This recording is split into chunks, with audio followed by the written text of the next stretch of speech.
Hi everyone. Today I'm going to read a story, The Brothers and the Star Fruit Tree, a tale from Vietnam. Once upon a time, two brothers lived with their parents in a village in Vietnam. Over the years, the father worked hard and grew quite wealthy. He acquired much land and a fine house. The brothers grew up in the same house with the same parents. Yet they were very different. One brother was content with a quiet, modest life. The elder brother always wanted more wealth, more land, and a bigger house. In time, the parents grew frail and died. The elder son, now married, chose how the estate would be divided. Being a greedy man, he claimed most of the inheritance. He took the house, most of the land, and all of the money. He sent the younger brother to live in a small house on a small piece of land. Some brothers might have complained about how unfair this was, but the younger brother was content with his good wife and his simple life. One lonely tree grew on the younger brother's land. This star fruit tree would be a disappointment to most people. Its golden fruit was small and sour tasting. But the younger brother saw its promise. He watered the tree every day. He trimmed its dead branches in hopes that they would grow. He longed to have it produce large amounts of fruit. Then he could sell the fruit and make a comfortable living. Meanwhile, the elder brother enjoyed his wealth. He didn't worry about a thing except how to spend his money. The starfruit tree flourished under the younger brother's care. It grew tall and strong. When summer came, its branches drooped with the weight of the fruit. Once the starfruit was ripe, the younger brother prepared to harvest it. But something stopped him. Each day, a very large raven alighted in the tree. It would eat its fill, moving from fruit to fruit. With each bite, the raven destroyed that piece of fruit. The raven was also destroying the man's hope of earning a living. The younger brother and his wife were disheartened. One day, they stood by the tree watching the raven eat. "What are we going to do, husband?" asked the young man's wife. "Every day the raven returns and eats the ripe fruit. If this continues, we may go hungry this winter." "I know, my dear, but the raven must be hungry to come back every day. Once winter comes, there will be no food for the raven to eat. At least we may be able to find other sources of food," he observed. The raven, hearing the couple talk, perched on a low branch and spoke to them.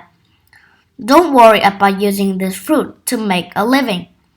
I will reward you for sharing it with me," said the raven. The couple stepped back in fear.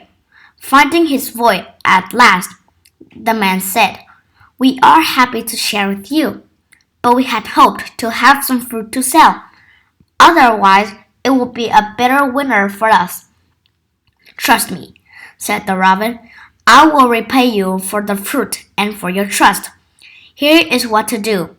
Go home and make a sack that is exactly 3 feet long. Bring the sack to the tree tomorrow. You will be well rewarded." The next day, the younger brother took the sack to the tree. The raven was waiting in the tree, just as he had promised. The raven flew down and said, "Climb on my back. Don't worry, I'm very strong. Bring the bag and hold on tightly." The man's curiosity overcame his fear. He climbed on the raven's back, and they flew off to the sea. After some time, the raven flew down and landed on an island. Gold and precious jewels lay all about, sparkling in the sun. "Fill up the sack," the raven told him. You and your wife will have enough to keep you in comfort for the rest of your life.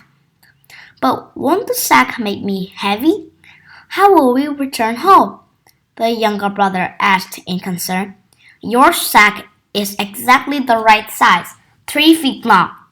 I can fly us back, even when it's full, answered the raven. Once they had safely returned, the man thanked the raven for his kindness. He and his wife bought a larger piece of land and built a lovely new home. They lived comfortably, but did not spend in excess. They shared whatever they could with the poor. One day, the couple invited the older brother and his wife to dinner. At first, the older brother refused to come, but then he heard how the couple was living well, even sharing with the poor. The greedy brother just had to find out how this had happened. So, one night, the greedy brother and his wife came to dinner. Your home is fine, brother, he said. Tell me how you managed to do so well. The younger brother shared the story about the raven and the starfruit tree. Of course, the greedy brother was frantic to own the tree and meet the raven. Trade with me, he begged. I'll give you all of my fortune if you let me have the starfruit tree. The younger brother agreed, and the exchange was made. The greedy brother waited by the starfruit tree each day. As before, the raven came to eat its fill. The brother spoke to the raven, and it told him to bring back a 3-foot-long bag. In his greed, however, the brother brought a much bigger bag the next day. The raven took the brother to the island and told him to fill up his bag. The greedy brother got to work. He filled up the bag, and when it was full, he filled up his pockets, even his hands. The greedy brother climbed onto the raven's back. It took off into the air, struggling with the weight of the gold and jewels. The raven flew back over the sea, straining with the extra weight of the larger bag. But even the strong raven couldn't keep going after some time.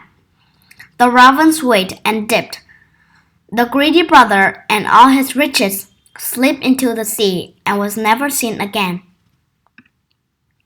Each summer, the raven returns to the starfruit tree, and each summer it eats its fill of the rich, ripe golden fruit, and the local people are happy to share their fruits with the hungry raven.